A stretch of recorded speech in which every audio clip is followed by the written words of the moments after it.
Good afternoon, everyone, and thank you for joining us. We'll get started in just a second. As soon as that number of participants fills up just a bit, folks are coming on and joining at this time. We do appreciate you taking the time this afternoon to join us. We'll wait just another few seconds here.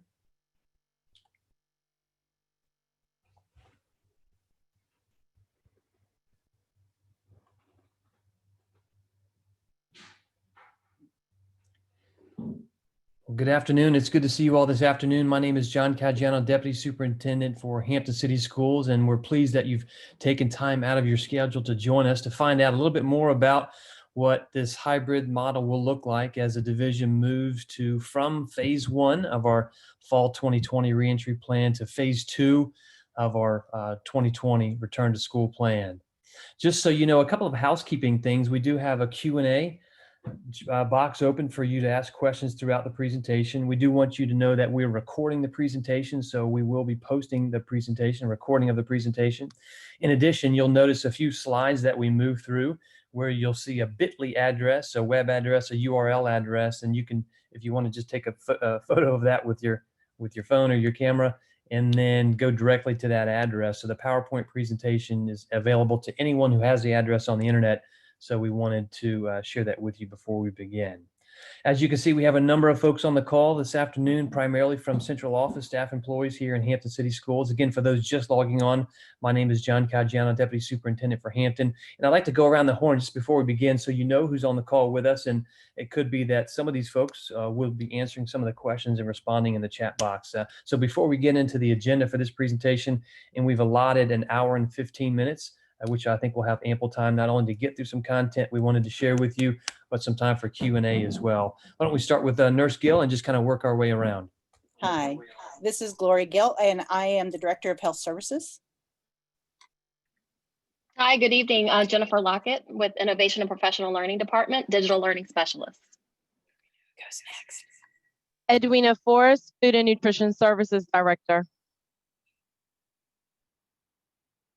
I'm Dr. Dan Bowling, Chief Operations Officer for Hampton City Schools.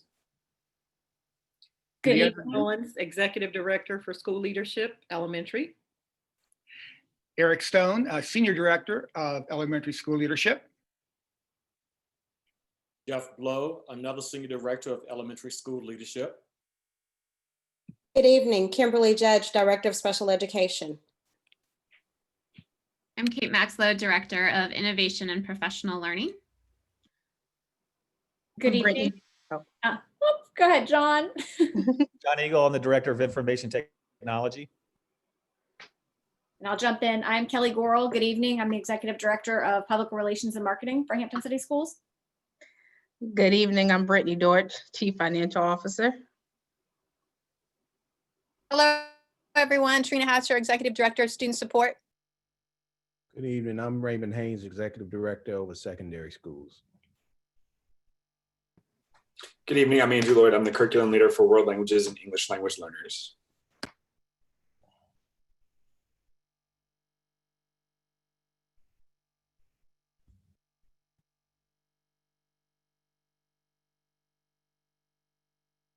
Pat Thompson, I think you're muted there. Apologies, I'm Pat Thompson, the Curriculum Leader for Health and Wellness Education. Ms. Horn, did you have a chance as well? No, I'm Beth Horn. I'm one of the digital learning specialists for the district. All right, so those folks, you heard their titles, and of course they'll be monitoring the chat. I'll go ahead and share my screen at this time. Again, for those just logging on, my name is John Caggiano, Deputy Superintendent for Curriculum Instruction and Assessment, primarily working with curriculum leaders, teacher specialists, as well as our executive directors in the division. So as I mentioned, in case you just logged on, we are recording this presentation. Feel free to type into the Q&A box throughout the presentation.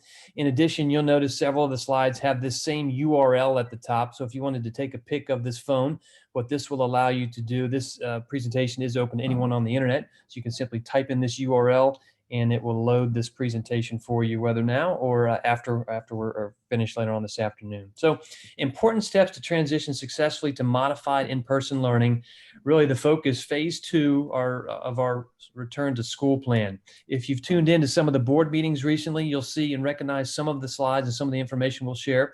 But we have a selective audience tonight. So when we look and we talk about what does a stage 1 of a phase 2 return to school plan entail? Who are those students? What does it look like? And so we have targeted and invited just those students and families impacted for the first stage of reentry, which we'll take a look at. So our agenda will be as follows. I'll share with you just briefly, and I'm sure some of you are interested in what are the family preferences. So when you have the opportunity to decide, will my child return to in-person learning or virtual? So we'll share those stats with you briefly. We'll walk through that reentry plan. We'll show you our website that's dedicated to school reentry plan and where you can find the details. Lots of FAQs, for example, in reference to phase 2. Schedules, what does it look like at the elementary level, or if a 6th grader or child of a parent with a disability in a self-contained setting at the high school level. We'll walk through those schedules. We'll talk about the student-parent agreement and guardian expectations and agreement form that all students will be asked to, working with their families, sign and submit prior to returning to in-person learning. We'll share some expectations for families as far as required daily health screenings we'll put in place, give you an overview of some of the critical steps we've taken in preparation to include a lot of the PPE that we've purchased for cleaning, for example, some of our protocols in reference to school nurses, even food services.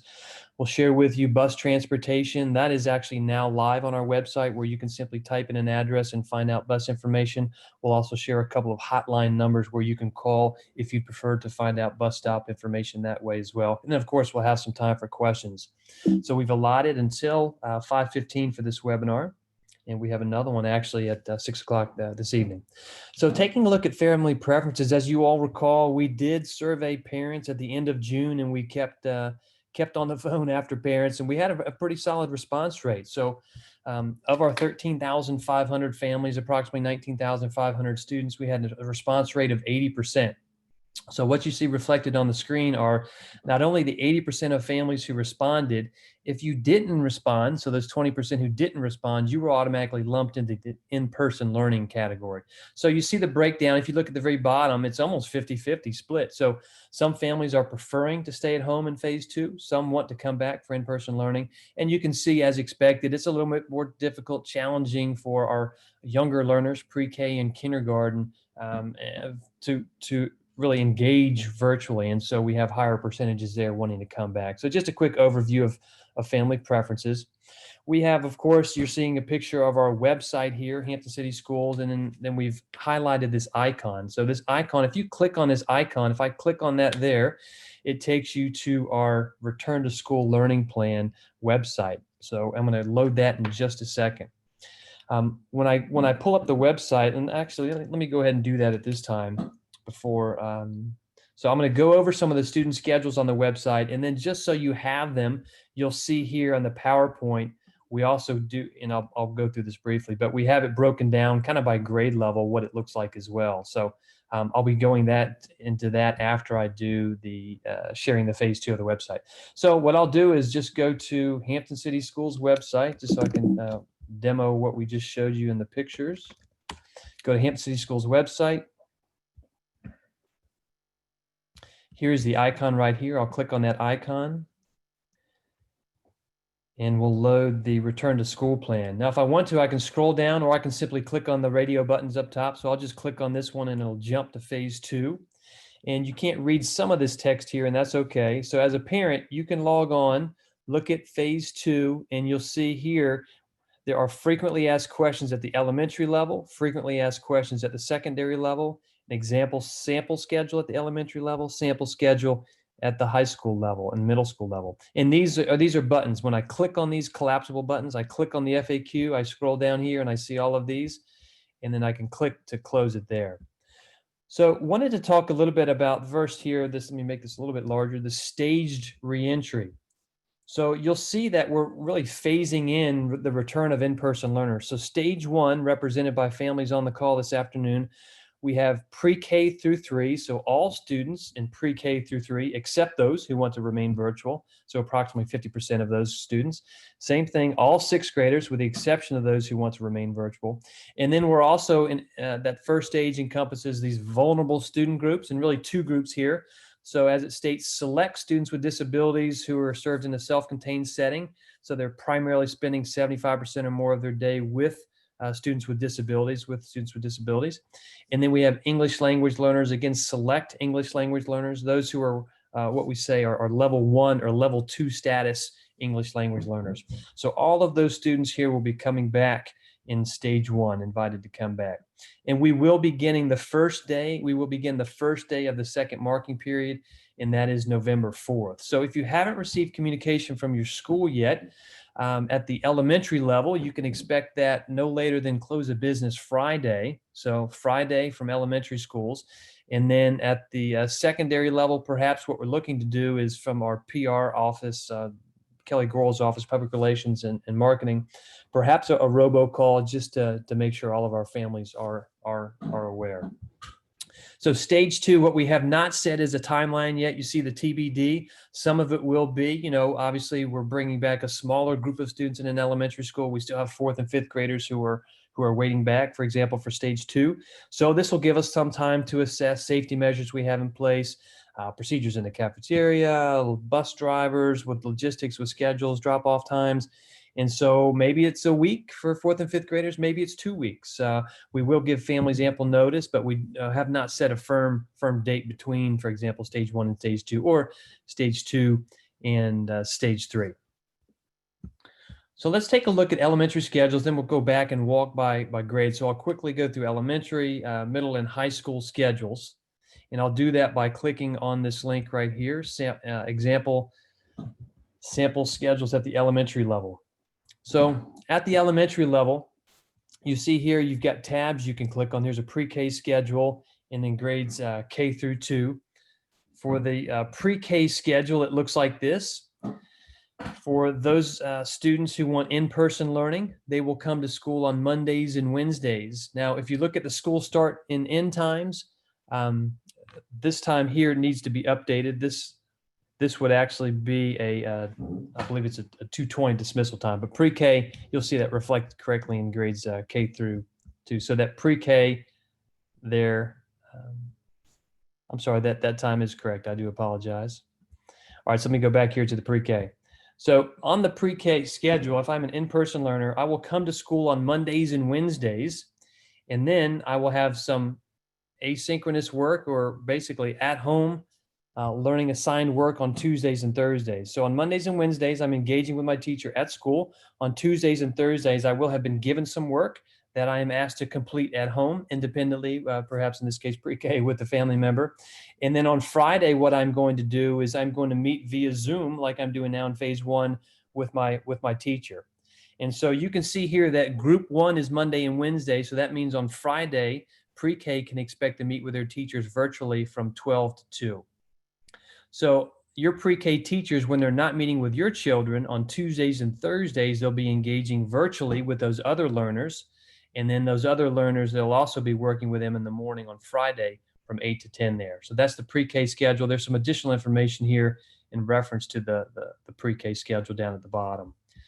For grades K through 2, at the elementary level, because of the rich data we have, it will look something like this. Let's say you have 4 teachers on a grade level. 2 of those teachers will be teaching just virtually, and 2 of those teachers will be teaching in person. And because you on the call are in-person learners, we'll go over the in-person schedule here. So the way that will look is, keep in mind that I'm a teacher, in-person teacher, let's say 2nd grade teacher. I have 2 groups of students. So, and I'm working with them all in person on Monday through Thursday. So my first group of students is going to report to school on Mondays and Wednesdays, and I'm going to meet with them in person. That group of students on Tuesdays and Thursdays will be working asynchronously. Again, there'll be some work assigned to them with the expectation they're completing that work prior to coming to school the next day. And then what happens on Tuesdays and Thursdays, these in-person teachers, if you will, they're meeting with their second group of students. So they'll meet with those in-person learners on Tuesdays and Thursdays. Same thing for those students. On Mondays and Wednesdays, they'll have those asynchronous assignments. And this is a sample schedule, and some of our schools will look just like this and many will look different. Now, what will look similar will be the number of minutes, for example, per content area. So it could be that this is a sample schedule K through 2. It could be your second grader has math at the end of the day, but you should expect a 75-minute block for math during that day. So again, this is just a sample schedule. So all in-person learners at the elementary level, K through 2, what'll happen then is on Fridays, they will meet virtually. And so they've got 3 days of kind of FaceTime with teachers, right? 2 days in person, 1 day virtual, and you see the groups here. Here's one group here that meets, you see them coming in the morning here. And so you have group 1 that would start at 8 o'clock in the morning virtually, and then they would end at 10 o'clock. So 8 to 10. And then you have another group you'll see in the schedule here that starts at 1 o'clock for group 2, and then they end at 3 o'clock. So again, schools will be communicating this.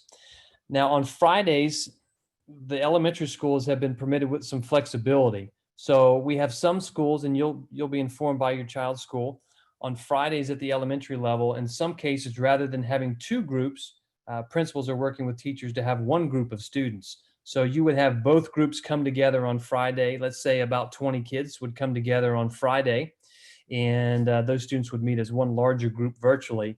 And that would just be more than likely the 8 a.m. to 10 a.m. time frame. So a little bit of flexibility on Fridays. The other thing we'll do is the video that I'm making today, we will also have a video. Again, you'll be able to go back and review this, but we're looking to put a video on our website of an overview of these schedules just to give it a little more detail. So here you'll see that students go through the day, they have lunch, they have recess, they have their resource classes while they're in-person learning. Then on Fridays, we're really focusing, particularly in the primary grades, on the 3 R's. So reading, writing, and mathematics on Fridays.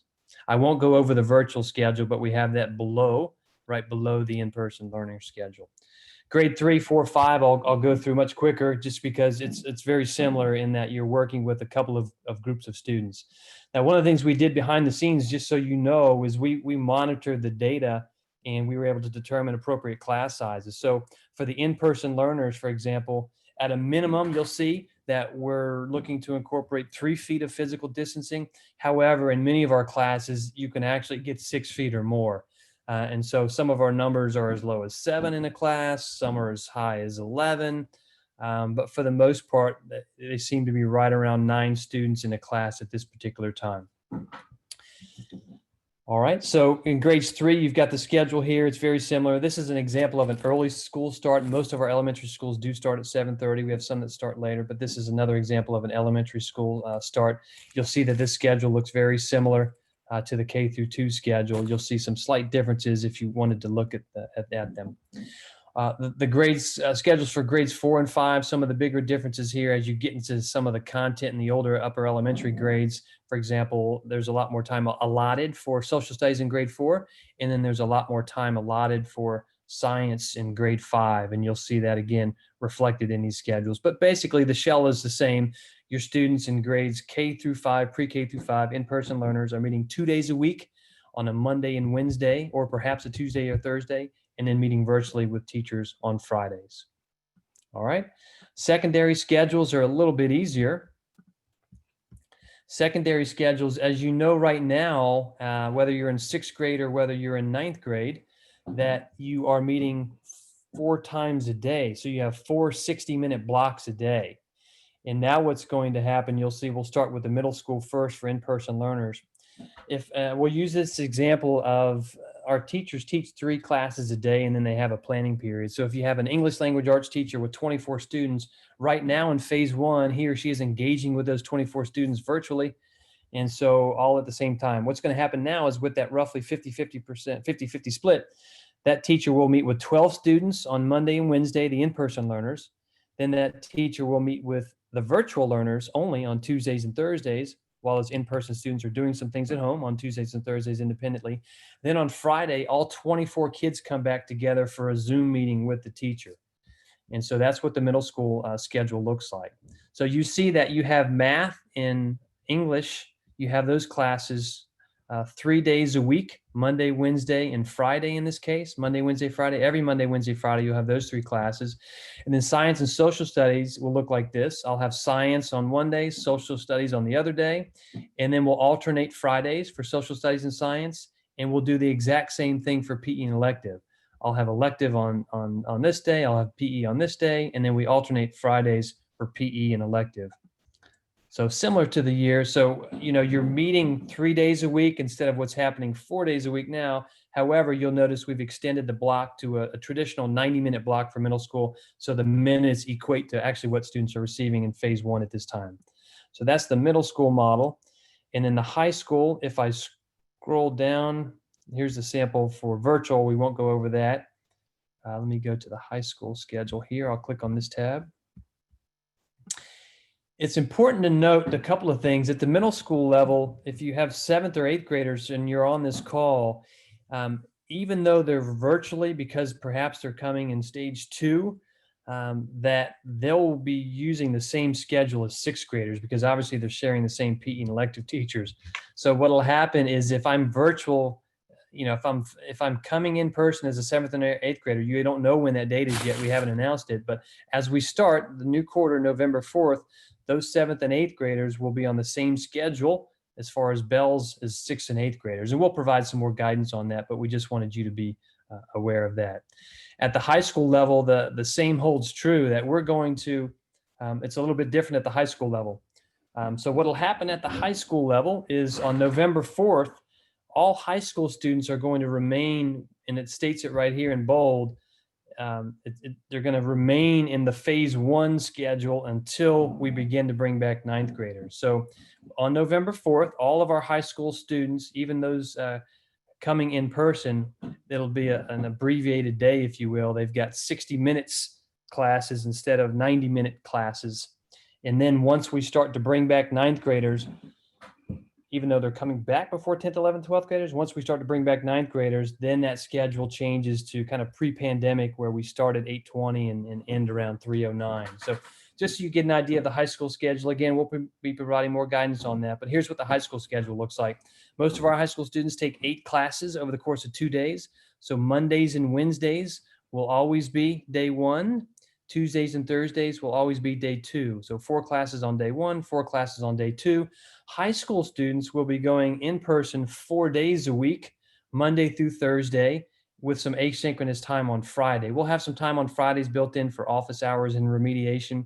One of the things that's unique about the high school model, and really this model is being used because of the number of classes students take and the number of singleton kind of teachers we have who are teaching kind of specialty areas, where if you're a virtual learner or an in-person learner, you'll be engaging with teachers at the same time. So we've purchased technology, for example, webcams, in the process of purchasing webcams, wide angle, as well as high fidelity headsets, where virtual learners will zoom into the classroom while teachers are actually teaching in-person learners. And sometimes they'll be addressing both groups at the same time. There'll be other times when they'll be independent, working online while the in-person teacher is engaging with in-person learners, and then vice versa, in-person learners having some time, perhaps group work, independent work, while the teacher's engaging with virtual learners. So a combination of the two. So that's a mouthful, a lot to go over there with the schedules, but we felt it was important that we walk through them. So in the presentation, again, which you'll have access to, you'll see here the breakdown of kind of by grade level what it looks like. And I won't go through this in a lot of detail. I'll just kind of fly through here. And so this really summarizes, rehashes what I went through, and you'll be able to see for your child's specific grade levels. To include in reference student with disabilities, whether your child's in an inclusion setting, as this slide speaks to, or your child is in a self-contained setting for a student with disability, or your child is an English language learner here. All right. So the COVID agreement, Ms. Gore, would you mind talking a little bit about this agreement here? Absolutely. Again, welcome everyone. Thank you for joining us this afternoon. One of the pieces that is considered our mitigation strategies and our expectations and protocol is we have put into place what's called an HCS, COVID-19 Student Parent Guardian Expectations and Agreement. And what the expectation is that students will review this document with their family member or their guardian, and they will sign or via the parent portal, the PowerSchool parent portal, they will go in and complete that agreement. And if a student does not have that agreement completed via the parent portal when they arrive to school next week, to the school building, we will provide a hard copy to complete, and the child needs to return it to their teacher the very next time that they are back in the building for in-person learning. So there will be some directions that are coming home to you all tomorrow, Friday at the latest, as far as how to go into parent portal, how to review this agreement, as well as how to submit and agree to that. It's very simple. It's very much, if you completed the return to school preference survey, it's right there on the side of parent portal that you'll click on and review the document. Dr. C, if you'd like to go to the next slide. So this is just a snapshot of what that agreement looks like. I'm not going to read through it all because it will be in the parent portal for you all to review. But the main piece here is that, you know, we are committed to building a school culture where we all must work together to create and maintain the healthiest school environments possible. So that is the reason that we are requiring this agreement to be signed. The expectations are similar to our other school rules. Obviously, there are some specific things that are related as we are opening up, you know, that were not pre-COVID, as far as students wearing face masks and completing a daily health assessment and maintaining those things they're supposed to throughout the day. There is a statement in here that says to the effect of that if they cannot abide by the agreement, that might result in the student returning to virtual learning. So this is our way of ensuring that everybody is very serious about coming back to school and knows what the expectations are that have been put into place. And I'll move on to this if you'd like me to. So as part of our return to school, we are going to have required daily health screenings. They are going to be two-pronged health screenings for students.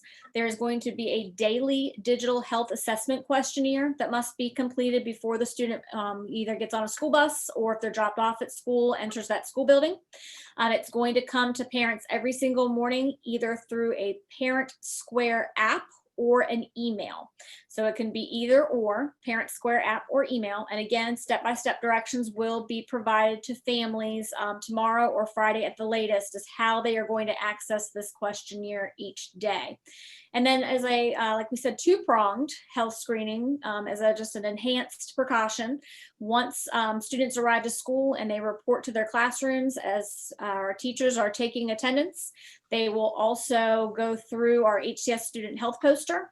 They'll review that with their students at the beginning of each day. And if a student responds that, you know, yes to any question, they will be sent to the nurse to be evaluated.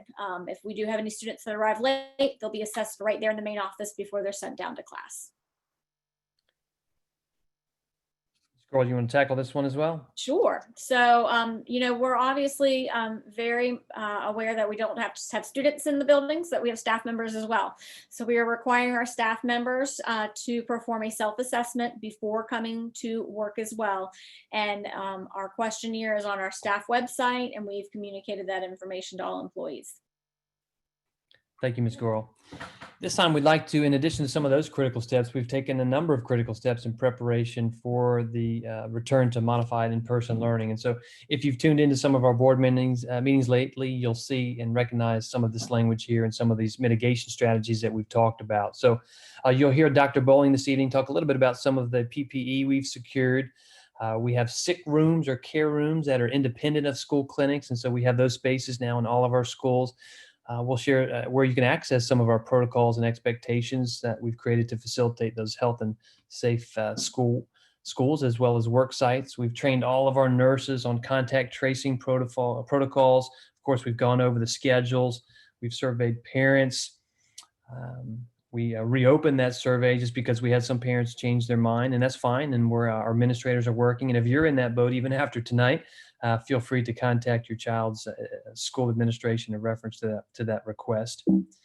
The other piece is here that we've conducted an operational capacity. So on our end, we had to make sure that we have, for example, enough staff who are in a position to come teach in our schools. We've developed bus routing protocols, worked with the transportation department to modify some of our routes, collaborated certainly with food nutrition services to ensure that we're meeting the needs of not only in-person learners, but those who are remaining virtual as well. And then division leadership team has remained engaged throughout. And from a public information standpoint, both the internal and external stakeholders, we've developed some specific protocols and expectations around some of what you see on the screen here.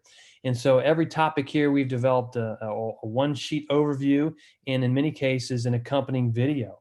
So if you wanted to later on, you could click on this link right here, for example, and it takes you to YouTube, and you'll see videos that have been made for all of these current really mitigation strategies and protocols. So if you want to see what it looks like as far as how we'll be seating students on buses. So you click on the link on YouTube for the video and you'll see where we're seating students one per seat, with the exception of if you have students from the same family, they'll be allowed to sit no more than two per seat, but together.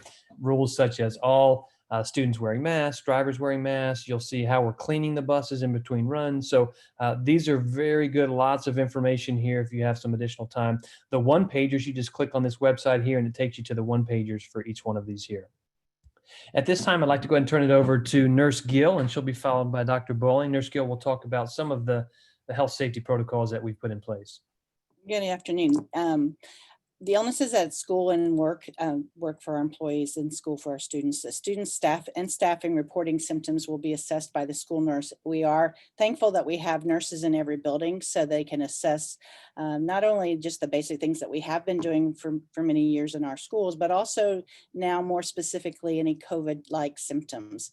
And so where Dr. Caggiano had said we're doing the contact tracing, our nurses do know how to find out more details about the particular illness that someone has. And so there may be questions about, well, how do we know that the child isn't COVID positive and things like that. We're going to be doing a very thorough questionnaire, almost identical to what Hampton Health Department and others are doing through the health department. And we'll be addressing those concerns with the Hampton Health Department should we find a case that looks like it's actually COVID. We also have what we call care rooms that will be available at each of our school buildings. That was designed so that we have our students that might possibly have COVID to be separated from the students that are sick for other reasons or need medications or things like that. Our nursing staff will provide quarantine recommendations based on CDC's. We actually have letters that can go home to the parents, so it gives them more clear understanding of how long they have to be out and when they can come back. And then all students and parents and staff will be advised to seek medical advice, because we are not medical providers in the sense of we can write prescriptions and things like that. So we will be advising parents and, for that matter, staff that if they in fact do have what we consider COVID-like symptoms, that they really should be seeking medical advice and seeing if they need to be tested. So we'll go through there. HCS COVID guidelines include notifying the Hampton Health Department. That's my job. And then we'll talk with the administration, and then parents and staff as appropriately will be informed as to what the Hampton Health Department has recommended. And then visitors, we really are limiting at this point visitors coming into our buildings. So you'll have noticed that we've asked that people make their parents and any visitors coming into our building make an appointment, and also that they have to answer the health assessment questionnaire that's on the main entrance to the building. And these are similar questions that are being asked of the staff and the students for that matter. And if you have symptoms, then you're asked not to come in and that you reschedule. You can also contact the school nurse if you have questions. That's what we're there for as well. So if you have some concerns related to that. All visitors, and for that matter, all students and staff members are asked to wear a mask, and that's just to protect us from the respiratory droplets that this the main concern for COVID. And then that we try to, as much as possible, a contactless drop off for student items so that no one has to go out or come into the building as much as possible. So that's what we're doing presently. Thank you, Nurse Gill. And you know, in reference to the masks as well, and you'll see this spelled out in our agreement for our student agreement that, you know, if students are wanting to return to in-person learning and they're not adhering to mask requirements, certainly contact communication with parents. But you know, when you go over that information with your children, be sure to point out that you know, failure to adhere to that particular line item would perhaps result in being asked to return to virtual learning. At this time, Dr. Bowling will talk a little bit about some of, we've had a lot of money come in through the federal government coming through the Virginia Department of Education reference to CARES Act funding. We've spent a lot of that money to enhance safety protocols. Dr. Bowling? I think you're muted, Dr. Bowling. Apologize. Thank you, Dr. Caggiano. Hampton City Schools is committed to providing the healthiest healthiest and safe school environment we possibly can. And to that end, Hampton City Schools has invested in upgrading the disinfectants that we have. We are using currently hospital grade disinfectants throughout our school buildings. These include quaternary based, peroxy based, and we're really excited about this new one that we have, which is a natural botanical disinfecting solution. It has a 4-minute kill time for COVID, and it's also food safe. So it's safe for students to be around, to touch. You could spray it on a counter, let it dry. A child could drop eat goldfish off of it, drop their sandwich and eat it off of it, and it's perfectly safe. So that's the one that we're going to be utilizing inside of the classroom. So again, we're very excited about having that. We also have the latest and greatest in electrostatic disinfecting machines. Now, these machines, if you're not familiar with those, everything in the world has a certain charge. They're electrical charge. And these machines will take the disinfecting solution, these hospital grade disinfecting solutions, and it will broadcast them through the room. It sprays them through the room in a mist. And that mist comes out with the opposite charge there. So as you know, by playing with magnets as kids, how two magnets will stick together, opposites attract. As it broadcasts and mist this solution into the air, it will float through the air and it will stick to everything in the classroom: chairs, doorknobs, handles, walls, ceilings, the underside of tables, all surfaces. So we really get a 360-degree coating of these disinfectants. So once we've wiped a room down and we've cleaned a room, the last thing we will go through is spray the room electrostatically with these disinfecting machines, covering the entire surfaces and allowing them to be not only cleaned, but sanitized. And these chemicals kill everything. They kill bacteria, they kill viruses, including COVID-19. They also kill mold spores and fungus. So they're great at what they do. Now, in some of our schools, you know, we have much larger spaces. We have gymnasiums, cafeterias, auditoriums. So we have different machines that we utilize for those that we've purchased. And those are called chemical atomizers and basically are foggers. They can go in and spray large amounts of disinfectant over broad areas, allowing us to very efficiently sanitize locker rooms, gymnasiums, as I was saying, and auditoriums and libraries. And the nice thing about these also is they're effective on not only hard surfaces, but soft surfaces as well, especially in elementary schools. You know, you have carpets and rugs and soft seating items there. So once this disinfectant goes on there, it doesn't matter. It kills on both, very effective on both types of surfaces. One of the things we're really excited about having purchased with our CARES Act money is that we have HEPA air purifiers that we have placed in every single classroom in Hampton City Schools. And these air purifiers are not only in the classrooms, but they're in the offices, they're in the libraries, they're in the clinic spaces. And we'll leave these air purifiers on, of course, while the students are there. We're even going to run them during the night. So Monday through Friday, these things will be running 24 hours a day, helping to filter out the air and clean the air. And they are rated to take out down to 0.03 microns particulate matter, which is very effective in cleaning out anything that may be carrying the virus around as well. Additionally, we have invested in retraining our custodial staff. We have two custodial firms that we use. One of them is called AFS, and that's the one that works inside of our elementary schools. The other is ABM, and ABM cleans our middle schools and our high schools. But both companies, we have sat down with them and gone over what we are calling our enhanced cleaning expectations. And those enhanced cleaning expectations include going over what to clean and how to clean inside those buildings to effectively combat COVID-19. So we're going and attacking frequent touch points and trying our best to get through those. PPEs, how to use those properly, the chemicals that we have as well, and making sure that they know how to properly use and maintain the equipment that I just mentioned. We've also put extra accountability measures around our school. If you visit our schools or are in our schools, you'll notice little signs that are up on the doors that tell exactly teachers or anybody who's visiting when the last time that area was not only cleaned, but sanitized as well. So we're making sure that's getting done.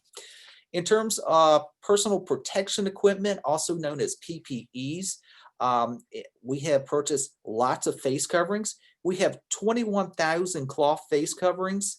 We have over 30,000 disposable masks. We have 3,500 face shields. In terms of desk shields, we have made sure that every student in Hampton City Schools has a desk shield. These are trifold desk shields that sit on the desk. So in addition with the face mask, students are very somewhat protected, if you will, in their space.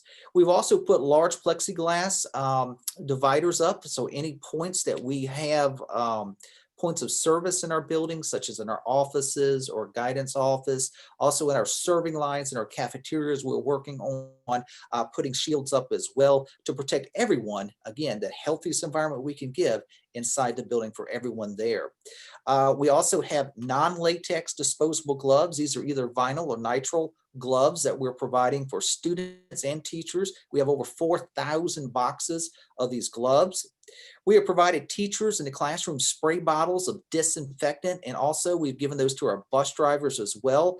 And we provided them with over 3,500 of these bottles, which we'll be utilizing of that natural botanical cleaner in those. So if they have little areas they need to spray and clean or touch up, they can do that in the room safely around the students. Also, we're giving out tubs of disinfectant wipes to all of our teachers and bus drivers as well for the classrooms. And we have sourced 3,000 tubs of wipes. Each tub contains over 500 wipes. Hand sanitizing stations, we have put up in all of our community station or community spaces around the hallways, the cafeterias, the clinics when you come in.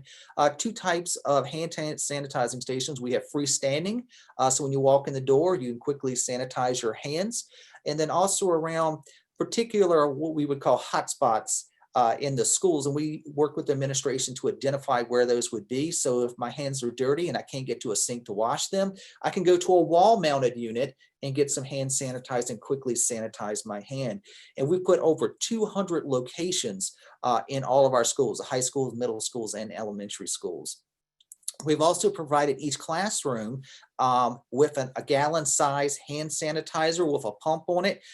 So there's plenty of hand sanitizer within the classroom as well. And we've sourced over 2,000 gallons of hand sanitizer. And we've also provided for our bus drivers 1,500 8-ounce containers of hand sanitizer to be on our buses. Now, Hampton City Schools is focused on building a culture of shared responsibility. And COVID-19 has kind of taught us some lessons, both as a city and a nation, that we're really all in this together. And with that thought in mind, HE understands that no one person or group can be solely responsible for the health, safety, and cleanliness of a school building. So as a school community of all of us there, it really is a shared responsibility. So HCS is committed to building a school culture where school members are committed to doing their part in providing the healthiest school environment possible. And to that end, teachers, and this is the key point, parents, are going to work with students that are age appropriate. And what do I mean by age appropriate? These are students that will be 6th grade and above. there. So really 6th, 7th, 8th, all the way to 12th grade. And what they will do is they're all work together in helping to sanitize at the end of the day or at the end of a class period, their own classroom desk and workstations. So what will that look like? Basically, if you're in an environment that you or your student is changing classes from block to block, at the end of the block, the administration and the teachers will work with the students to provide the necessary time where the teacher will take some of that natural botanical cleaner, disinfectant, and they're going to just spray a little bit on each student's desk. The students will have a glove, and then they will take a paper towel, and then after the allotted 4-minute kill time, they'll just simply write whatever is off there, making sure that it's clean and safe for the next group to come in. And each class will do that, but it will be under the supervision of the teacher. And again, the important thing to remember here is it is that natural botanical cleaner. And as a parent, if you want to know what that cleaner is, we have provided the safety data sheet, or what's called the SDS sheet. You can find that on our Hampton City Schools webpage. And if you do have concerns about that cleaner, just please contact your administrator and we'll work with you in regards to that. Now, at this time, I'd like to turn the meeting over to Ms. Edwina Forrest. Good evening. Food and Nutrition Services is here to serve our students as they come back into our buildings. Breakfast and lunch will be provided to our students at no cost till the end of the school year. Meals will be provided free for all students. We will be implementing a grab and go breakfast. Working with principals, breakfast will be distributed at kiosks located throughout the school building, or through the serving line, or delivered to the student's classroom. Ms. Forrest, Everything can you reiterate that first piece there? So you're saying, just to confirm, that first of all, breakfast and lunch, regardless of what school I go to, regardless of what grade I'm in, it's going to be free for the rest of the school year, not only just through December 2020, but through the rest of the school year. Is that correct? That is correct, Dr. Caggiano. It's USDA did change the rate waiver. It is through June of 2021. All students will receive, if they would like, a free breakfast and a free lunch at no charge this school year. Right. Our breakfast will be a grab and go breakfast. As I mentioned, at the different locations distributed in the school, the student will receive a bag that includes everything that is for breakfast for that particular day. For lunch, they will receive a to-go meal in a bag. That bag will have their hot or cold lunch in it, along with their milk and condiments, and they will pick that up through the serving line or at a point station in the school. And then the principal will designate where the child will have their lunch, be it in their classroom or in the cafeteria or in a designated location in the school. So myself and my coordinators have been working with the principals as far as ensuring that the safety of breakfast and lunch is being distributed to our students in an effective, efficient manner and safe for our students as they re-entry. Thanks, Ms. Forrest. And those conversations would obviously include where students are eating. So in some cases, in some schools, students would be eating in the cafeteria with 6 feet minimum in the cafeteria of physical distancing. In some cases, they'd be in the classroom. In some cases, they'd be in the classroom this week, perhaps cafeteria next week. So that really is all school dependent. Yeah, and one thing I do want to point out, if you get back to that last slide, that last bullet, no lunch deliveries will be accepted from the outside providers and from parents will be allowed in the building. So the students either have to come to school with their meals, or Food and Nutrition Services can provide their meals to them. Thank you, Ms. Forrest. Thank you. Wanted to share with you transportation. So these are the steps to find out your bus route. Now, this information has been live, just so you know, since the beginning of this week on Monday, and you've got the steps right here. And there's also a hotline right here, so you can call one of these numbers. I'm going to model just real quickly how to pull up that on our website. So again, if you go to our Hampton City Schools website, and I click on parents, as it says there in step 2, click on parents, Scroll down next, I will click on transportation. And then you'll see again, if you follow those directions on the slide, it asks you to click right here, this box here, bus stop pickup and drop off zoning information. Then it says to click on this link right here. And then I simply, it's probably hard to read, but I simply enter my address in there. So you can do one of two things. You can walk through those steps. And even if you wanted to confirm that, you could then simply call our hotline number. This time of the year, we have folks manning these numbers. And so, for example, 6 people could be manning one number there. The other piece, just so you know, if you're a family in stage 1, so those learners we mentioned in stage 1, your bus driver will also actually be reaching out to you via phone. So all of our bus drivers, whether it's pre-K through 3 students, 6th graders, students with self-contained at the high school level, for example, all of our bus drivers, if you're in stage 1, will be reaching out to contact families.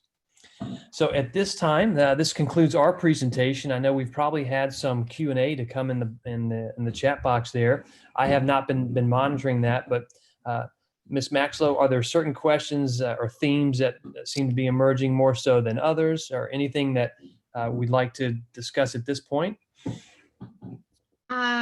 So a lot of the questions have, there's been some questions around masks and the compliance piece around that.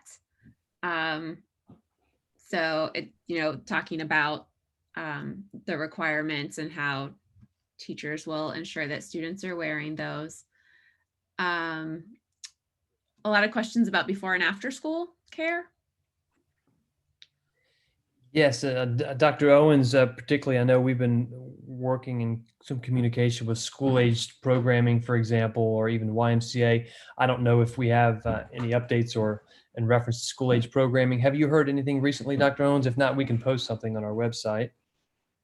No, I have not. We were in talks with school age programs, but we have not heard whether they are actually having programs or not. Okay. And that is a good question. We can make a note of that on our website as well.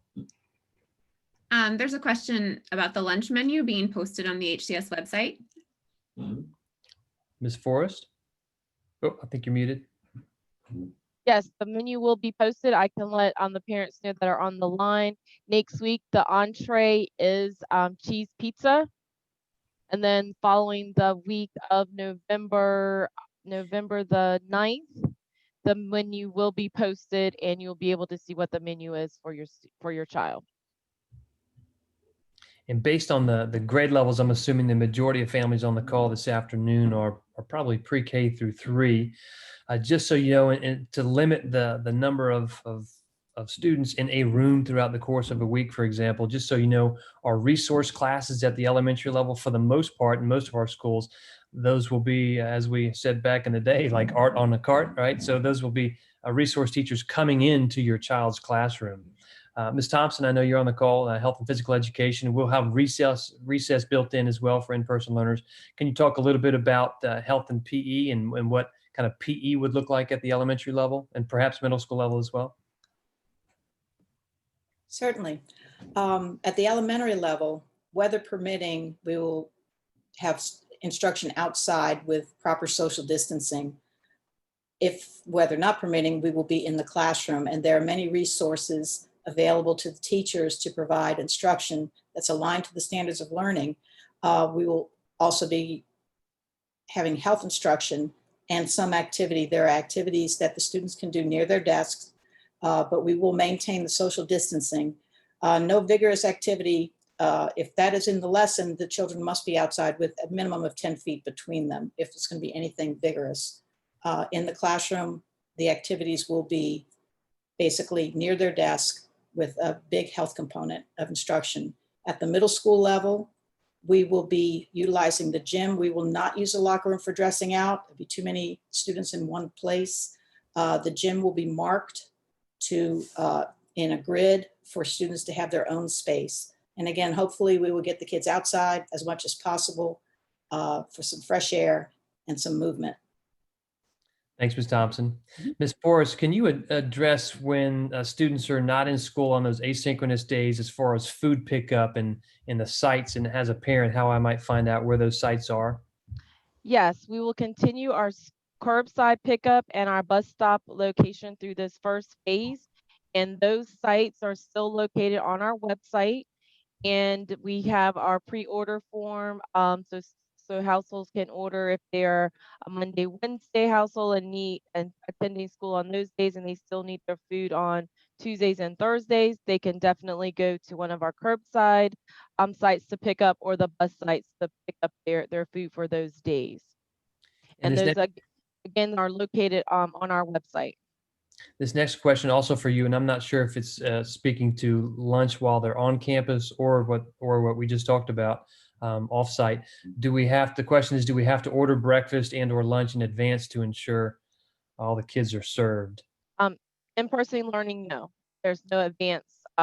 We'll handle that based on the kids that are in each of the building sites. So no pre-order is needed. Gotcha. Okay. Nurse Gail, this question is for you, and this is one that we've talked about, and I know it's on the mind of some parents, is that if a child tests positive in my child's class, when and how soon will parents be made aware? Can you talk a little bit about the process of what that would look like? Yes, sir. We do contact tracing, like I said before, which requires quite a bit of questioning of not only the student, if they're old enough, or their parents, but it also then we determine, did they ride a bus? Did they wear their mask? What class are they in? And we have to do those questions related to that as well. So hopefully within that same, within hours, it just really truly depends upon how many people that person came in contact with. I'll be notified and in talking with the Hampton Health Department. So it truly will be based on how many people we have to talk with. And that's where, as we've talked with staff members, the more we can have students in the building that have masks on, that diminishes that questions of whether they came in contact with someone. CDC, as well as many other resources, say with the mask on, this decreases the droplets that come out, and we are protected much more, and that will help us decrease the amount of time that it takes to do that contact tracing. I hope I answered that question. I'm sorry. Thank you. And in some of our conversations with divisions who've already been in school, for example, there's one in our region who's been in school since the first day of school for pre-K through 3. And I know the number of staff cases there were less than 5, there were 3. And in that case, from contact tracing, it was revealed that all 3 of those were contracted outside of the school setting. And the good news is, based on mitigation strategies in place, which we believe we have even then some with our air purifiers, is that there was no spread. And so again, being safe, being mindful of practices, protocols, and following those will help to ensure a safe environment. And I'd like to add that it will be very important for parents, if you're even in question of that your child isn't feeling well, keep them home. And I contact the school so that they're aware, because although we are concerned about attendance, and that's still very important, the nurse can evaluate and give you some guidance and maybe assurance that, okay, they may be having a little virus, but not related to COVID, or maybe it's just some other medical reason, but we can talk with you about it. It gives you don't have, you at least have somebody to talk with, and we can look at it. But the most important thing is that parents agree to keep their children home if they're not feeling well, and we proceed that way and let the nurse talk with you. Here's a great question, and if one of the executive directors wants to handle it as well, I'll throw my 2 cents in as well. It says, what if a student attending in person does get COVID? Would they be allowed to attend virtually to avoid missing potentially 2 weeks of school? So at the middle school level, it's much easier to do that. Even at the high school level, that would not be a problem.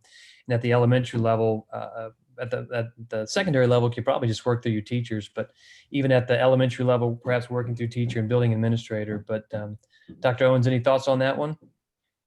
Well, we certainly wouldn't want a child to miss instruction. So working with the building administrators, I am confident that they would be able to provide resources for that child in a virtual setting.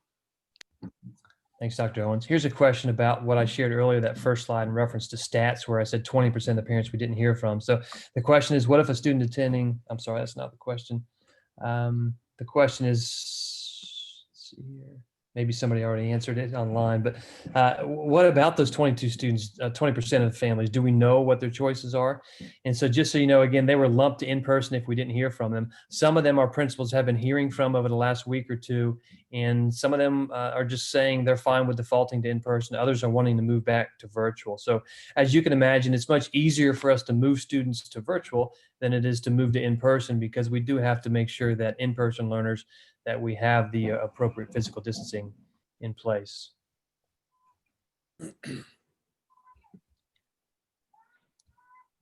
Trying to see other questions.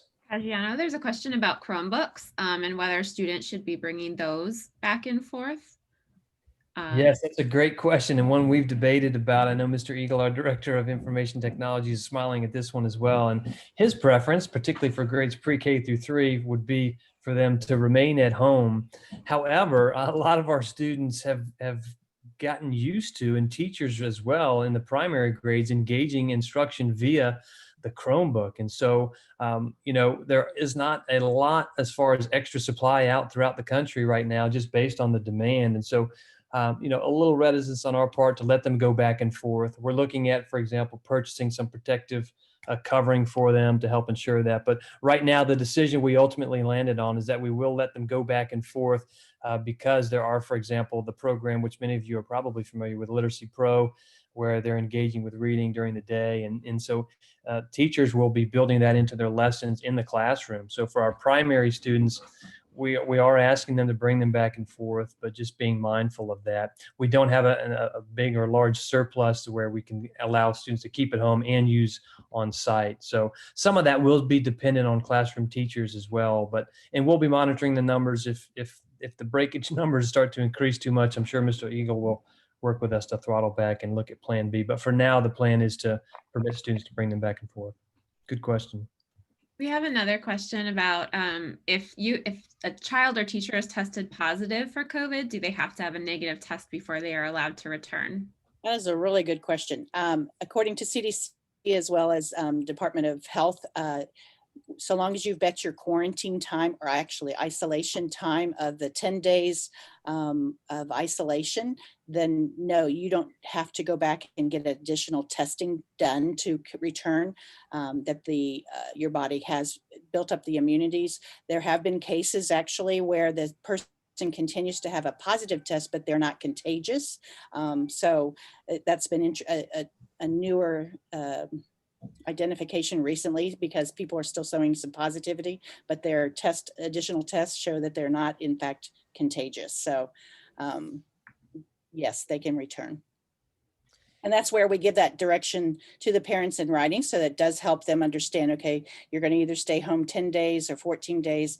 Where it does get more challenging is when you have a whole family that have gotten COVID, or one person in the main family had COVID, and then the rest of the family then has to extend their time out for quarantine because of that.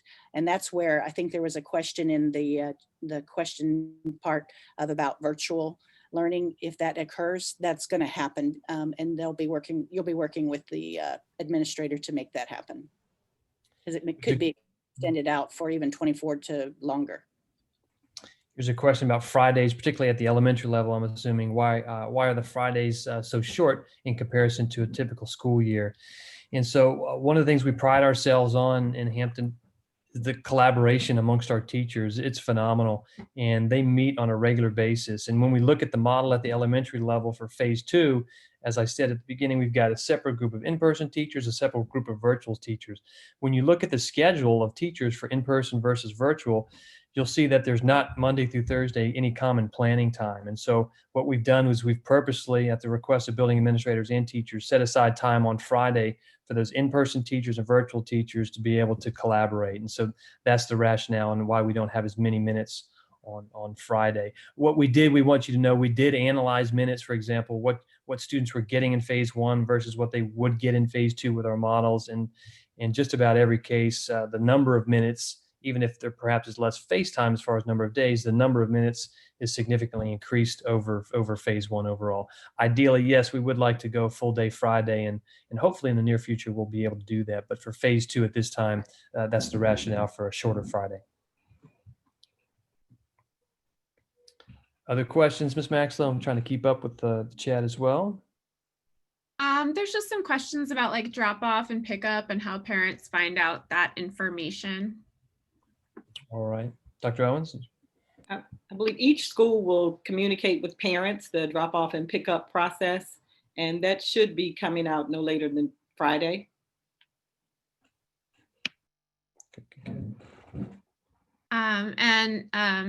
Nurse Gail, another question. If a child has come into contact with a COVID positive person, do they have to get tested or do they just quarantine? That's a good question as well. If it's a family member and it's positive COVID, a lot of times they don't for the children because they already know that they've been in full contact with the person in the household.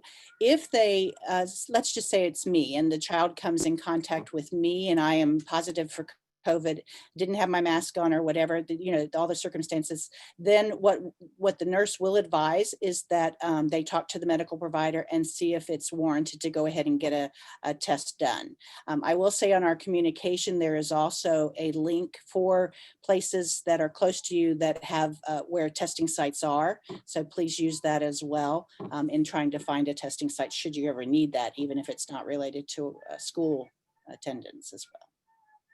Does that answer the question? Ms. Forrest, what about this question? I've got one child who's virtual, another child in person. So when I do the food pickups at the school, do I order for both kids for the week? Oh, I think you're muted.